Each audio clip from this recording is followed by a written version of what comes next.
네, 여러분 안녕하십니까? 오늘은 우리 사도행전 12장 1절에서 17절에 있는 말씀을 본문으로 해서 응답을 준비하는 기도라는 제목으로 우리 하나님 말씀을 함께 나누도록 하겠습니다. 여러분 성경책은 사도행전 12장 우리 1절에서 17절을 좀 찾아보시면 좋겠고, 성경 본문을 펴 놓으시고 함께 줄도 치고 또 적으시면서 말씀을 들으시면 좋겠습니다.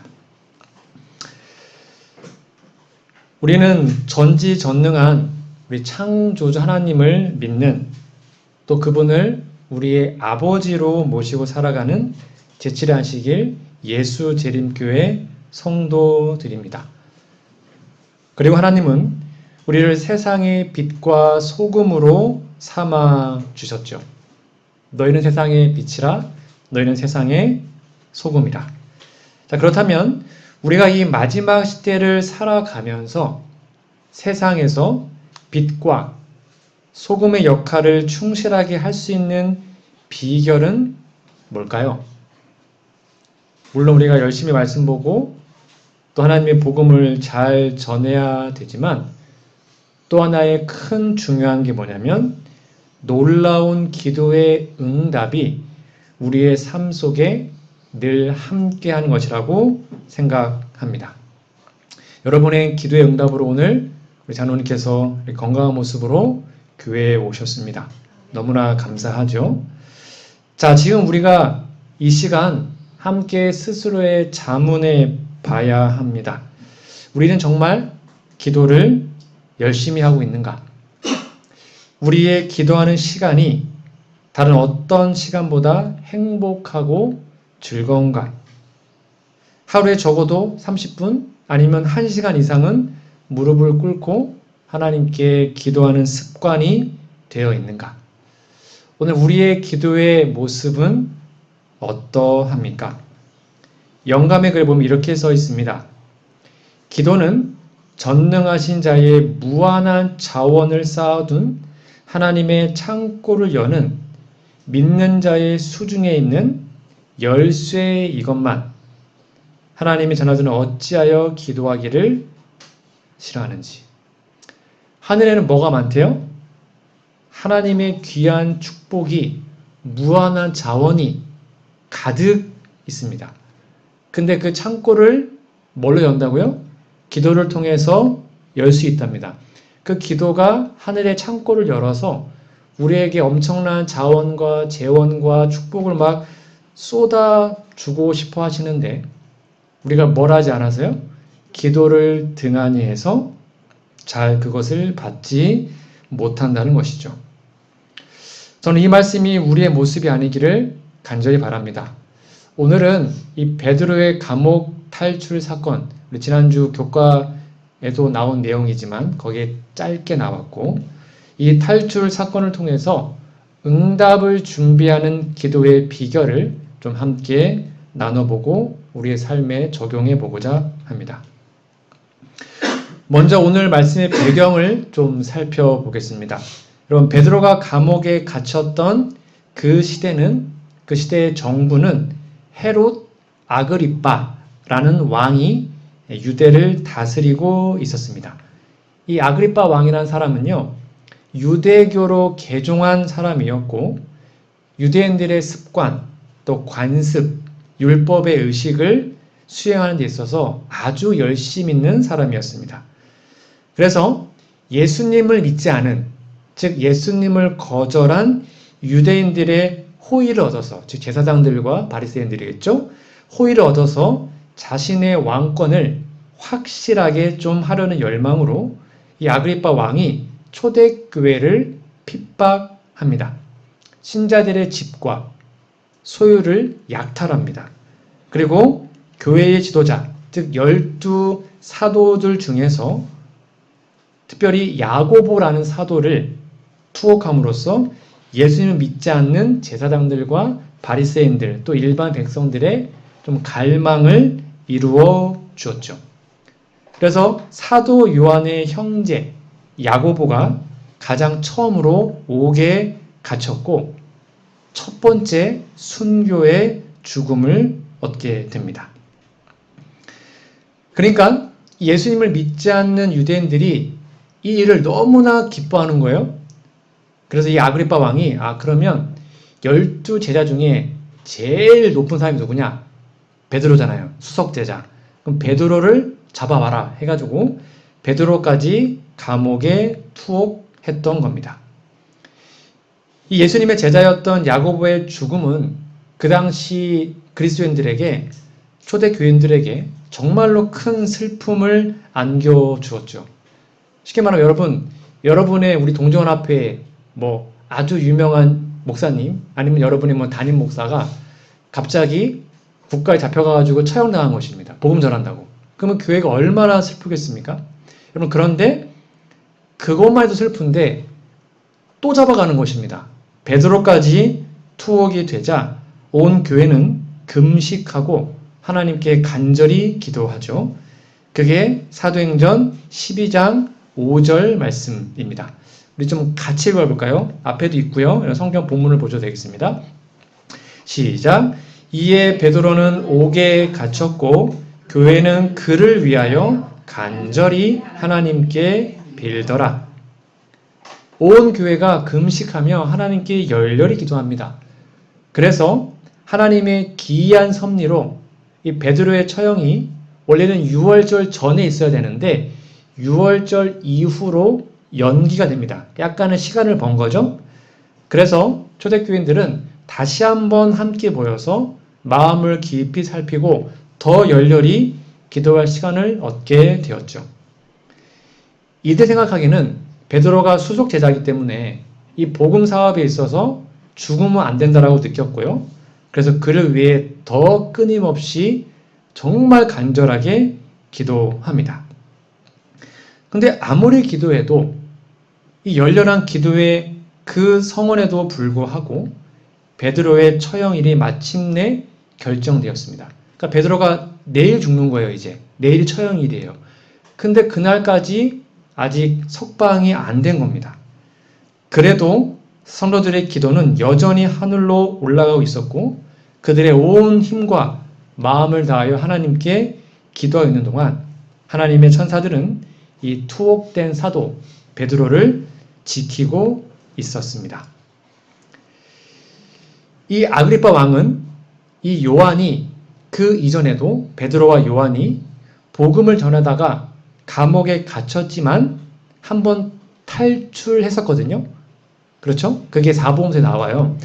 그래서 사도들의 이전의 탈출을 기억하고 이 아그리빠 왕은요, 이번에는 아주 2중 3중의 장치를 예방 조치를 합니다. 그러니까 탈출 가능성을 철저하게 봉쇄시킨 거죠. 베드로를 교대하면서 주야로 16명의 군사들이 감시합니다. 한 명을 16명이 감시하는 겁니다.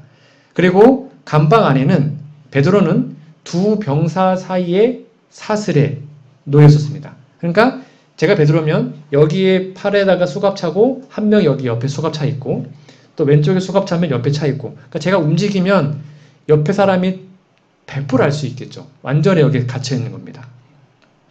각 사슬은 병사의 손목과 연결되어 있었던 거죠. 여러분, 탈출할 수 있겠습니까? 불가능합니다. 인간적으로는 절대 불가능합니다. 아무리 움직이려고 해도 옆에가 바로 깨니까 탈출할 수가 없어요. 탈출은 고사하고 몸을 움직일 수도 없어요. 옥문은 잠겨 있죠. 그리고 각 문마다 4명씩 해서 16명의 로마 병정들이 배치되어 있죠. 양옆에 수갑 차고 있죠. 인간의 방법을 통해서는 탈출의 기회는 끝난 겁니다. 여러분, 그러나 인간의 궁지는 하나님께서 일하시는 기회이거든요.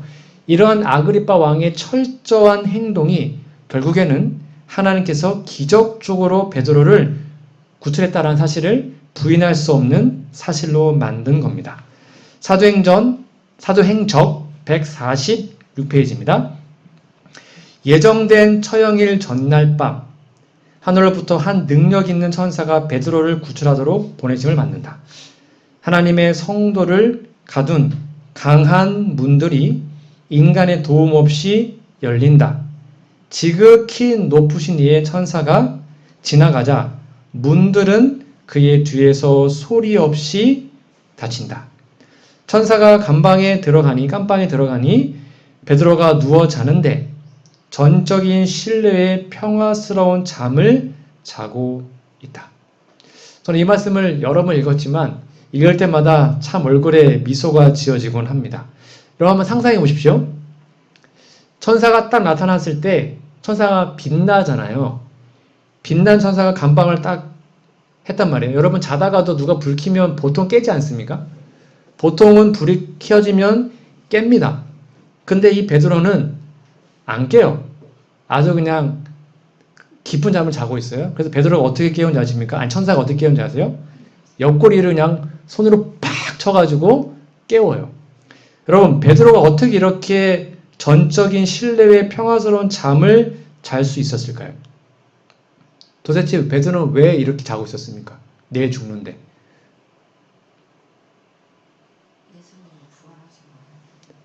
자, 여러분 예수님께서 부활하신 후에 베드로의 미래의 죽음을 예수님이 예언하셨죠.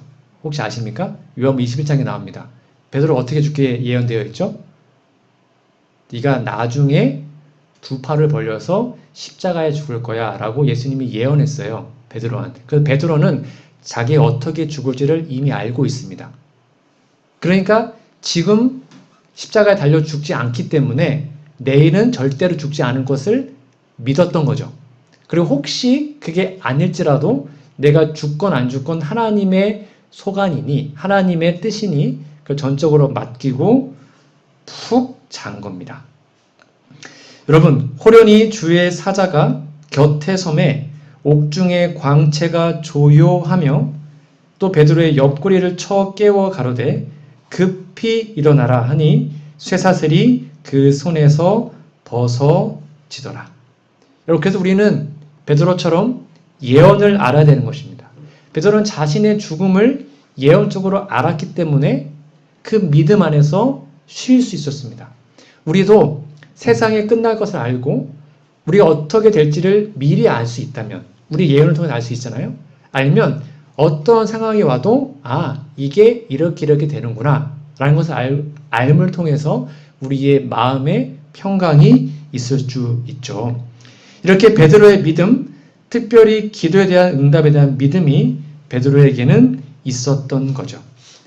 제가 이미 한번 설명을 드렸습니다. 혹시 까먹은 분 있을 것 같아서 한 번 더 질문 드립니다. 우리가 드리는 모든 기도는 100% 응답받는다. OX입니다. 어떻게 제가 설명드렸죠? 기억나십니까? 정답은 뭐예요? O입니다. 다 응답을 받아요. 근데 응답의 종류가 몇 개라고요? 기억나세요? 응답의 종류가 3개입니다. 즉 하나님은 우리의 기도를 다 응답하십니다. 하나님 이거 해주세요. 우리 기도하잖아요? 그럼 그게 하나님 뜻에 맞으면 오케이 하고 허락하십니다. 그것도 응답이죠. 우리가 잘못 구할 수 있죠. 예를 들면 엘리야가 갈멜산에서 그 예배 전쟁을 이긴 다음에 도망갔잖아요. 도망가가지고 호렙산에 숨어 있었죠. 그때 엘리야가 하나님께 기도합니다. 하나님 저 죽여주세요. 저 못 살 것 같아요. 하나님께 기도했어요. 죽여달라고. 하나님이 그 응답에 그 기도에 예스라고 응답 안 하시고 아니야 넌 아직 할 일이 있어 라고 말씀하신 다음에 그에게 사명을 주시고 결국 엘리야는 죽지 않고 하늘에 갔잖아요. 그러니까 잘못된 기도는 아니야 라고 응답하시는 겁니다. 그게 거절도 응답이에요. 그리고 세 번째는 지금은 때가 아니니까 나중에 때가 되면 해줄게 라고 보류하시죠. 이것을 베드로는 알았습니다. 자신의 전적인 기도의 응답으로 하나님께 기도했고 나를 살리던 나를 죽이시던 그 또한 하나님의 뜻이니 하나님 다 맡깁니다 라는 마음으로 맡기고 그날 밤에 아주 편안하게 잘 수 있었던 겁니다. 이걸 우리가 믿는 게 굉장히 중요합니다. 왜냐하면 하나님은 정말로 저와 여러분들을 가장 좋은 길로 인도하시거든요. 이걸 진짜 믿어야 됩니다. 이걸 믿는다면 우리가 이해하지 못해도 하나님께서 뜻이 있겠지. 그렇게 받아들이면 진짜 고민하고 걱정하지 않을 수 있게 돼요. 그것이 죽음의 문제일지라도 말이죠. 호련히 주의 사자가 곁에 서서 베드로의 옆구리를 쳐서 깨웁니다. 아주 숙면을 취했던 베드로가 갑자기 일어납니다. 그리고는 천사를 따라서 나가게 되죠. 여러분, 우리는 천사의 사역을 조금 더 세밀하게 좀 살펴봐야 하는데요. 시편 127편 2절에 보면 이렇게 기록되어 있습니다. 너희가 일찍이 일어나고 늦게 누우며 수고의 떡을 먹음이 헛되도다. 그 다음 같이 읽어볼까요? 그러므로 시작. 그러므로 여호와께서 그의 사랑하시는 자에게는 잠을 주시는도다. 여러분, 성경은 분명히 얘기합니다. 혹 우리가 마음에 고민이 있잖아요. 밤에 잠이 잘 옵니까? 안 와요. 마음에 근심이 있잖아요. 그러면 밤에 잠이 안 옵니다. 근데 하나님께서는 우리에게 잠을 주신대요. 그게 하나님의 선물인데 어떤 사람에게요? 그의 사랑하시는 자에게. 그러니까 그 어떠한 고민과 걱정과 근심도 하나님께 다 맡기면 걱정할 게 없잖아요. 그러면 하나님께서 우리에게 잠을 주시는 거예요. 그게 뭐냐면 마음의 안식과 평강을 준다는 거죠. 이거를 경험하는 게 진짜 중요하거든요. 첫 번째로 베드로는 자신이 살든지 죽든지 모든 것을 하나님의 기도 응답으로 믿었죠. 이게 중요합니다. 거절도 기도 응답이기 때문에 내가 죽어도 감사, 내가 살아도 감사, 무조건 감사합니다 하나님, 다 맡깁니다.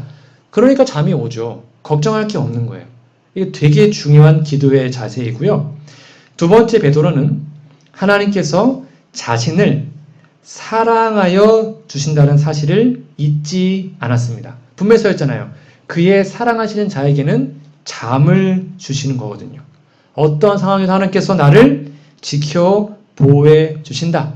그러니 나는 편안히 자겠다 하고 잤던 것입니다. 그리고 세 번째로 베드로는 자신을 보호해 주는 천사의 존재를 잊지 않고 있었습니다. 여러분, 가끔 천사의 존재를 우리가 까먹잖아요. 정말 나를 보호해주는, 나를 정말 도와주는 수호 천사가 있는 거를 진짜로 여러분의 개인의 삶에서 경험하고 느끼고 계시는지요? 제가 영월에서 그 목회를 할 때 저희 이제 둘째 아들놈이 하나 있습니다. 그때가 이제 초등학교 4학년 때였거든요. 지금보다 키가 조금 작을 때였죠. 근데 이제 누나 그때까지만 해도 이제 어린이용 자전거를 타고 다녔어요. 학교를요. 좀 작은 걸로. 근데 이놈이 이제 4학년이 되니까 고학년이 되니까 좀 큰 거를 타고 싶었던 거예요. 근데 이제 누나가 조금 큰 바퀴가 큰 어른용 자전거를 타고 다녔어요. 저한테 말은 안 하고 안식일 오후에 예배 끝나고 누나 자전거를 몰래 탄 거예요. 타가지고 저희 영월에 교회가 이렇게 있거든요. 교회가 시내 읍의 가운데에 있어요. 그러니까 멀리는 못 가고 혼날까봐 교회 주위를 뺑글뺑글 돈 겁니다. 이렇게 막 타다가. 그러다가 이놈이 인도를 막 달려나가다가 인도 달려나가면 저희 교회에서 왼쪽으로 가면 사거리거든요. 사거리에서 얘가 좌회전을 한 거예요. 좌회전을 급하게 했는데 이쪽에서 트럭이 왔습니다. 정면 충돌을 했어요. 그래서 날아가가지고 머리를 박아서 트럭이 유리가 깨졌습니다. 저는 이걸 몰랐고, 근데 그리고 앞에 자전거 막 바퀴 다 찌그러져 있고, 근데 이놈이 이제 아빠한테 혼날까봐 터덕터덕 왔는데 뭔가 분위기가 이상하잖아요. 너 왜 그래? 자전거 왜 그랬더니 막 울면서 사고 났다 얘기. 근데 그 아저씨는 그냥 갔어요. 그래가지고 이제 CCTV가 있잖아요. 거기. 그래서 경찰에 전화해가지고 와서 CCTV 돌려봐가지고 제가 이제 그 영상을 봤더니 진짜 그대로 박은 거예요. 막 달려온 거를 박아서 튕겨나가서. 근데 놀랍게도 저희 둘째 놈이 하나도 안 다쳤습니다. 안경을 쓰거든요. 안경 쓴 얼굴 박으면 보통 안경이 부러지거나 여기 막 유리가 깨졌다니까요. 여러분 차 유리가 웬만하면 안 깨지잖아요. 물론 제 아들이 좀 돌머리긴 한데 이 차 유리가 금이 쫙 갔는데 애는 멀쩡해요. 그래서 병원 가서 찍어봤더니 아무런 다친 데가 멍도 하나 안 들었어요. 어떻게 된 걸까요? 제가 제 아들한테 그랬어요. 야, 너를 도와주는 수호천사가 이 차랑 네 사이에 이렇게 껴가지고 너를 이렇게 스펀지처럼 방어한 것 같다. 그냥 우스갯소리로. 근데 진짜로 천사가 저는 그때 우리 아들을 도와줬다라고 생각합니다. 그렇게 진짜로 그런 어려운 상황에 위험한 상황에 우리를 보호해주는 수호천사가 있거든요. 그래서 우리 아들은 나를 도와주는 천사 있는 걸 진짜 믿어요. 자기가 그 영상 같이 봤으니까. 날아갔는데 자기는 멀쩡했거든요. 영감을 좀 볼까요? 여호와의 천사가 주를 경외하는 자를 둘러 진치고 저희를 건지시는도다. 성경 보면 얘기합니다. 하나님의 천사가 우리를 둘러 진친대요. 다 보호해준대요. 그리고 다니엘 6장 22절에 보면 나의 하나님이 이미 그 천사를 보내서 다니엘이 사닥을 들여왔는데 사자 입을 봉해버렸죠. 다니엘이 거기서 살았습니다. 이렇게 여러분 각자를 도와주는 수호 천사가 있어요. 몇 개 더 볼까요? 시험을 당하여 마치 벼랑 끝에 서 있는 것처럼 된 사람들을 도와주기 위하여 천사들이 빨리 날아다니는 것을 보게 될 것이다. 하늘의 천사들은 이들 영혼들을 포위하고 있는 악의 군대를 물리치고 그 영혼들을 인도하여 확실한 기초 위에 발을 디디도록 해준다. 이 두 군대 사이에 벌어지고 있는 싸움은 세상의 군대들이 싸우는 것처럼 실제적이며 그 영적 투쟁의 결과에 영원한 운명이 달려 있다. 그러니까 우리가 어떤 영적으로 시험당하고 막 괴로움당하면 천사들이 빨리 달려와서 우리를 도와준다는 사실이죠. 저는 이 말씀 진짜 좋아하는데요. 잘 보십시오. 구속받은 자들만이 천사들이 자신들의 일생에 행한 봉사를 이해할 것이다. 날 때부터 자기를 지켜준 천사. 그러니까 우리가 태어나면 여러분 태어나자마자 여러분을 도와주는 천사가 있대요. 날 때부터 우리를 도와주는 천사. 발걸음을 주목하고 위험한 날에 제 아들이 그런 것처럼 자기의 머리를 보호해준 천사. 그리고 사망의 골짜기에서 자기 함께하고 무덤을 지키다가 여러분 죽잖아요? 우리 무덤에 이제 들어가잖아요? 천사가 하늘 안 간답니다. 우리 무덤을 지켜준대요. 재림 때까지. 무덤을 지키다가 부활의 아침에 처음으로 우리를 맞이해준 천사. 그러니까 우리가 딱 부활을 하면 우리의 수호 천사가 우리를 가장 처음으로 맞이해주는 거예요. 이런 천사들과 함께 이야기하며 자기의 인생에 베푸신 하나님의 섭리와 인류를 위한 하늘의 모든 활동과 협력에 대한 이야기를 듣는 일이 얼마나 즐거울까. 우리 하늘에 가면 이거 듣는 거예요. 내가 그때 널 이렇게 도와줬어. 우리 구비마다 우리를 정말로 위험에서 보호해준 천사들의 말을 듣게 될 겁니다. 여러분, 이렇게 하나님의 천사들은 저와 여러분들 이렇게 도와주고 보호해 줍니다. 이것을 우리가 평소에 느낄 수 있고 눈을 열어 볼 수만 있다면 우리의 삶이 얼마나 더 행복하고 윤택할까요? 다시 오늘 본문으로 돌아오겠습니다. 이러한 천사들의 도움을 받아서 베드로가 극적으로 감옥에서 탈출하게 됩니다. 그리고는 천사는 호련히 자신의 있는 곳으로 가죠. 그러니까 이 베드로는요, 이 노임이 기만이나 꿈이나 어떤 환상인 줄 알았는데 나와보니까 진짜 자신이 탈출하게 된 겁니다. 죽음에서 구원을 받게 된 거죠. 사도행전 12장 11절 말씀입니다. 같이 읽어볼까요? 시작. 이에 베드로가 정신이 나서 가로되 내가 이제야 참으로 주께서 그의 천사를 보내어 나를 헤롯의 손과 유대 백성의 모든 기대에서 벗어나게 하신 줄 알겠노라 하여. 그러니까 이 베드로가 너무 행복해서 지금도 나를 위해서 기도하고 있는 그 초대 교인들, 형제들 그 있는 집으로 갔습니다. 여러분 그런데 여러분 잘 아시는 것처럼 막상 베드로가 구출돼가지고 왔거든요. 근데 그들의 반응이 아주 이상합니다. 12장 13절에서 15절입니다. 베드로가 대문을 막 두드립니다. 근데 로데라는 이 계집 아이, 그러니까 조그마한 아이가 있었나 봐요. 영접하러 왔다가 베드로의 음성인 줄 알고는 너무 기뻐가지고 미처 문을 못 열고는 막 달려들어가가지고 말을 합니다. 장로님, 집사님 얘기했겠죠? 아니면 아빠, 엄마 얘기했겠죠? 여기 베드로가 왔어요! 라고 얘기를 한 겁니다. 그러면 지금 이 교회에서 기도의 제목이 뭡니까? 베드로 구출해주세요. 그러면 베드로가 왔잖아요. 그럼 어른들의 반응은 당연히 우와 아멘 하고 나가야 되잖아요. 그게 정상 아닙니까? 근데 15절에 보니까 저희가 말할 때 뭐라 그래요? 또 미친 거 아니야? 아니 하나님 베드로 구해주세요 기도한 다음에 베드로가 왔는데 미친 거 아니야? 이렇게 얘기하는 거예요.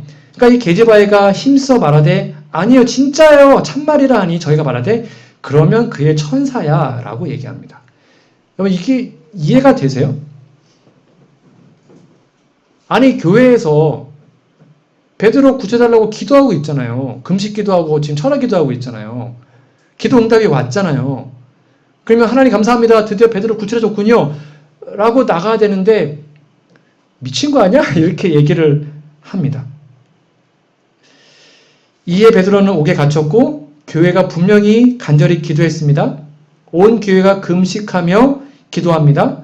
사도행전 145페이지에 보면 교인들은 마음을 깊이 살피고 열렬히 기도합니다. 끊임없이 기도합니다. 분명히 성경과 예언의 지는 온 교회가 끊임없이 베드로의 구출을 위해서 열렬히 금식하며 기도했다고 기록합니다. 근데 정작 기도의 응답이 오자 그들은 그 기도의 응답을 믿지 않았습니다.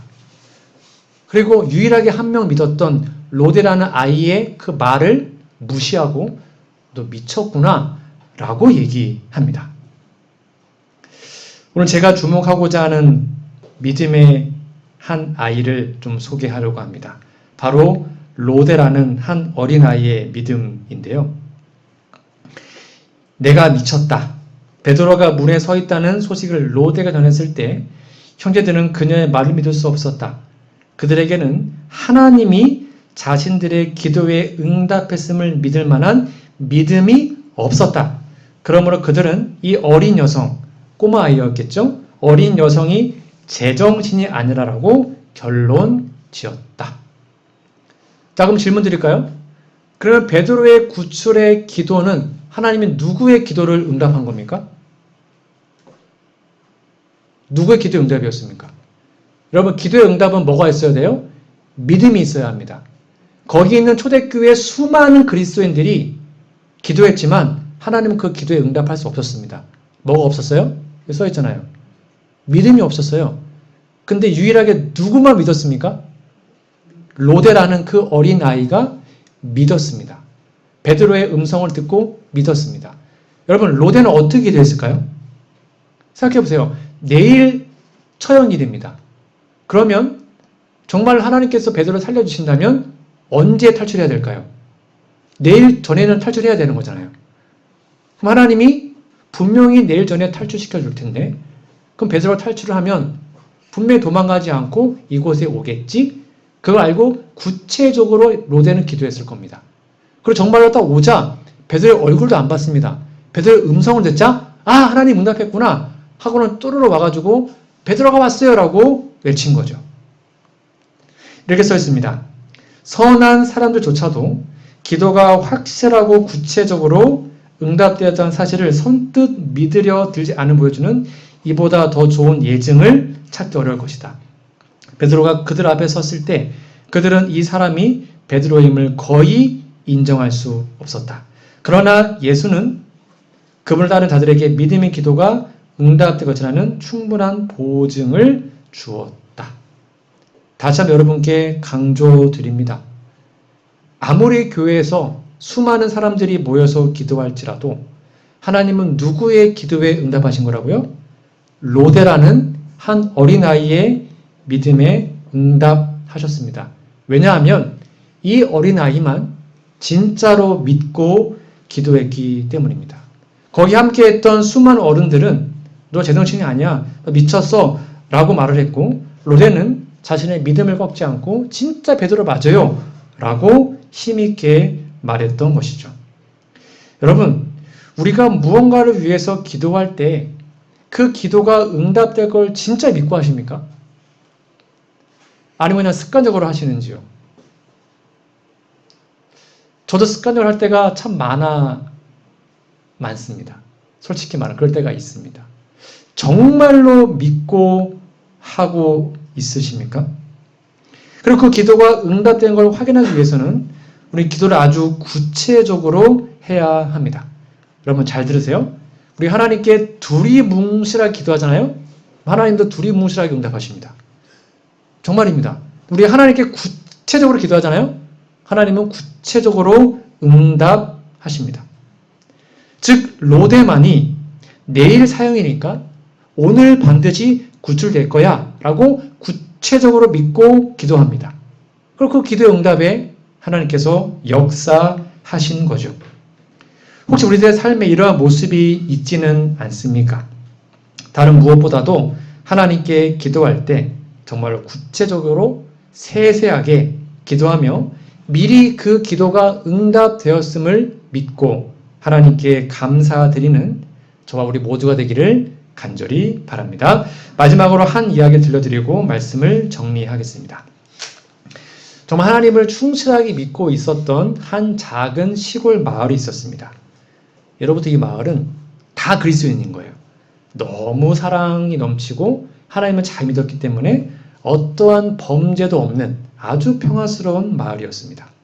늘 하나님께 축복하셨기 때문에 농사도 잘 되고 거의 언제나 풍년이었어요. 여러분 그런데 어느 한 해는 이 전국적으로 가뭄이 들어가지고 비가 거의 오지 않았어요.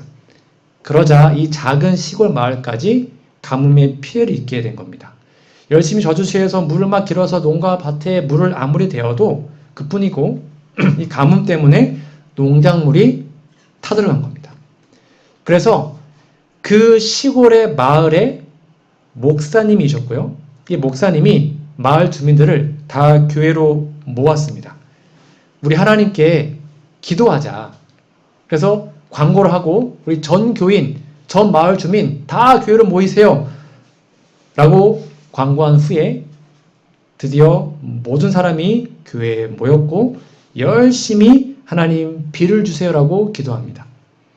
그렇게 합심하여 기도한 지 놀랍게도 몇 시간이 지나지 않아서 정말 거짓말같이 먹구름이 끼더니 비가 억수같이 내린 겁니다. 정말로 억수같은 비가 내리자 얼마나 감사했을까요?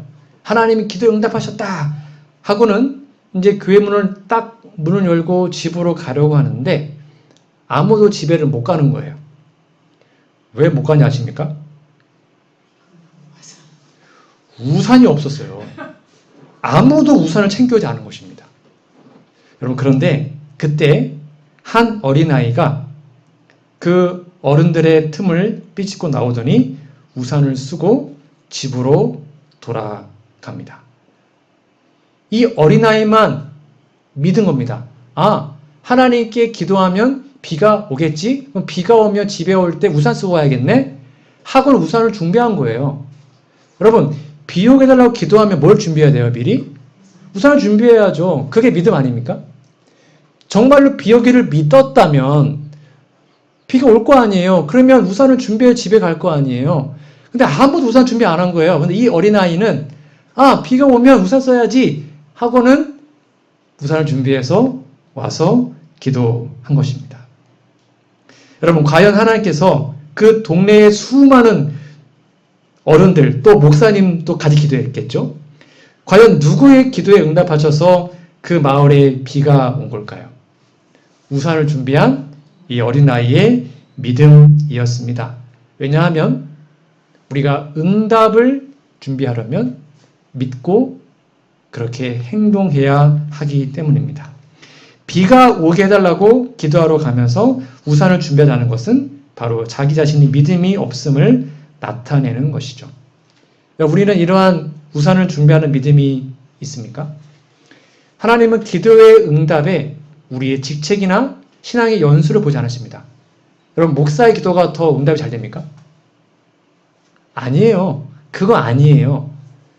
믿음의 여하에 따라서 응답이 되는 것입니다. 하나님은 우리의 믿음을 보시고 우리의 기도를 들어주십니다.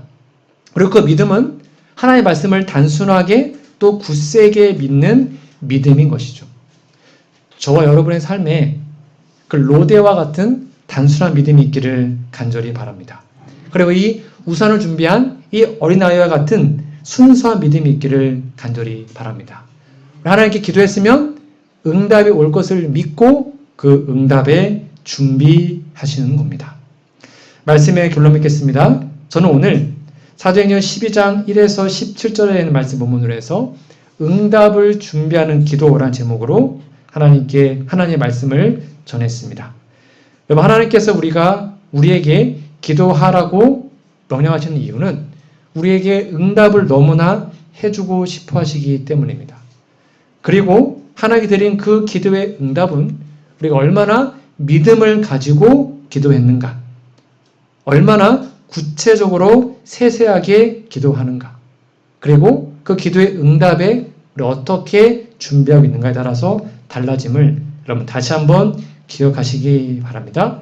베드로와 같이 어떤 상황에도 하나님이 예스를 하건 노를 하건 다 하나님 뜻입니다, 감사합니다 라는 절대 믿음을 소유하시고, 로데와 같이 다른 사람들이 미쳤다라고 말할지라도 아닙니다, 진짜 베드로 맞습니다 라고 기도의 능력을 시인할 수 있는 우리 모두가 되고, 이런 시골 작은 마을의 한 아이처럼 기도를 했으면 그 기도가 응답됨을 믿고 기도의 응답에 준비하는 저와 우리 모두가 되기를 간절히 바라며 오늘 말씀을 마치도록 하겠습니다.